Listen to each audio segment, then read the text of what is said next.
பூரி, இது வெண்பொங்கல், களி, இட்லி, களிடா வெந்தய களிலாம் ஹெல்த்தி இல்ல, அதனால அரி, ராகி சேமியாவும் ராகி, அப்புறம் உப்புமா நிறைய. இப்ப இதெல்லாம் டேஸ்டா இருக்கா, நல்லா குவாலிட்டியா இருக்கா? அதாவது உணவு வந்து நல்ல குவாலிட்டியா இருக்கு. என்னவா இருக்கீங்க? டாடா கம்யூனிகேஷன்ல நெட்வொர்க் அனாலிஸ்டா இருக்கேன். பால்வளத்துறையில சீனியர் இன்ஸ்பெக்டர் டாக்டரா இருக்கேன் சார். டீச்சரா ஒர்க் பண்ணேன். ஜூனியர் ஆர்கிடெக்டா இருக்கேன் சார். நான் மருந்தாக்குவியல் துறை ஆராய்ச்சியாளரா இருக்கேன். இங்க யாரெல்லாம் சத்துணவு சாப்பிட்டது? எல்லாரும் சொல்லிட்டீங்க. இன்னைக்கு தேதிக்கு வந்து ரொம்ப ஈஸியா பல பேர் வந்து இன்டர்நெட் யாரால ஹேண்டில் பண்ணது ரொம்ப ஈஸியா போச்சு. இந்த சாப்பாடு கூட இல்லாமலே இருக்காங்க.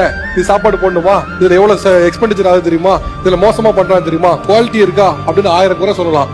சத்துணவு மாதிரியான ஸ்கீம்ஸ்ல வந்து நிறைய குறைகள் இருக்கலாம். குறைகள் இருந்தா குறைகள் நிச்சயமா சரி செய்யப்படணும். அதுக்காக ஒரு ஸ்கீமையே மோசம்னு சொல்றது மூலமா நீங்க இவங்க எல்லார் வயிறையும் பட்னியாக்க பாக்குறீங்க. அன்னைக்கு இவங்க யாருக்குமே சாப்பாடு கிடைச்சிடாம